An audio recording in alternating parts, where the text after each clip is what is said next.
The Colosseum's darkest secrets, the bloody truth behind Rome's most infamous arena. The Colosseum stands today as one of history's most magnificent ruins, a symbol of Roman engineering, power, and brutality. But beneath its crumbling arches lies a far more sinister story, one written in blood, terror, and unimaginable cruelty. When Emperor Titus inaugurated the Colosseum in 80 AD, he celebrated with 100 straight days of games, a spectacle so vast it claimed the lives of 9,000 wild animals and thousands of humans. Historians estimate that over 400,000 people and 1 million animals died in the Colosseum's bloody history. But while Hollywood glorifies gladiatorial combat, the truth was far worse. This was not just an arena, it was a carefully designed slaughterhouse where Rome displayed its absolute dominance over life and death. The horrors of the Rome's underground dungeon. Beneath the sand-covered floor lay the labyrinth of tunnels, cages, and elevators where slaves worked in darkness, hauling wild beasts and prisoners into the arena. Lions, tigers, bears, and even rhinos were imported from Africa and Asia. Some animals, like elephants and giraffes, were so exotic that Romans had never seen them before. Prisoners were forced into mythological reenactments where they played tragic roles. A man burned alive as Prometheus, punished by the gods for giving fire to humanity. A woman torn apart by bulls playing Pasiphae, a cursed queen from Greek myth. Others were cast as Icarus, flung from heights with fake wings before crashing to their deaths. Some victims were given wooden swords, a sick joke before their inevitable slaughter. The labyrinth of tunnels was so vast that stage crews could flood the arena for mock naval battles, where prisoners fought to the death on sinking ships. Gladiators, Rome's twisted superstars.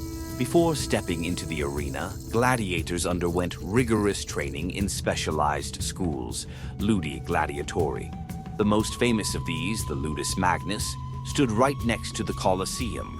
They followed strict diets, barley, beans, and a drink made from plant ash, rich in calcium to strengthen bones. Medical care was surprisingly advanced. Doctors treated wounds with honey, herbs, and even early forms of antiseptics. Discipline was brutal. Failure in training could mean whippings, chains, or worse. The different types of gladiators. Not all gladiators fought the same way. Rome had dozens of specialized classes, each with unique weapons and armor, often based on conquered enemies. Murmillo, heavily armored with a large shield and sword, modeled after Roman legionaries. Thrax, Thracian, wore a distinctive curved dagger.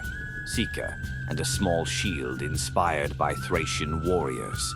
Retiarius, the most iconic, fighting with a net and trident, lightly armored for speed. Secutor, designed to hunt the Retiarius, wearing a smooth helmet to avoid getting tangled in the net. Dymacharis, dual-wielding swords, one of the rarest and deadliest types. Not all who fought in the Colosseum were victims. The gladiators, often slaves, prisoners of war, or desperate volunteers, became unlikely celebrities. Fans carved their names into the arena walls like ancient autographs. Some graffiti still survives today. The most famous gladiator, Spiculus, was Emperor Nero's favorite. His reward for victory, freedom, or execution by Nero's own hand. While rare, women also fought in the arena. Emperor Domitian famously staged female gladiator matches, sometimes pitting them against dwarves for shock value. Most were slaves, but a few were wealthy women seeking thrill or notoriety. Some matches were rigged. If the crowd or emperor favored a fighter, they might be spared, even in defeat. The crowd's bloodlust, Rome's dark entertainment. The Colosseum could hold 50,000, 80,000 spectators, all hungry for violence. Thumbs down meant death, but historians debate whether it was really a thumbs up or down gesture. Public executions were part of the show. Criminals, Christians, and rebels, were fed to beasts, crucified, or burned alive. The emperor decided fates. If he was bored, he might order a mass killing just to liven things up. Special effects included flooding the arena for naval battles or collapsing buildings for dramatic ambushes. The Colosseum's haunting legacy. When the Roman Empire fell, the Colosseum was abandoned. The labyrinth of tunnels flooded, the sand covered the bloodstains, and nature slowly reclaimed the stone. Earthquakes and looters stripped much of its marble, but its skeleton remained. In the Middle Ages, it became a fortress, a church, and even a cemetery. Ghost stories persist. Visitors claim to hear screams, see shadowy figures, or feel sudden chills in the tunnels.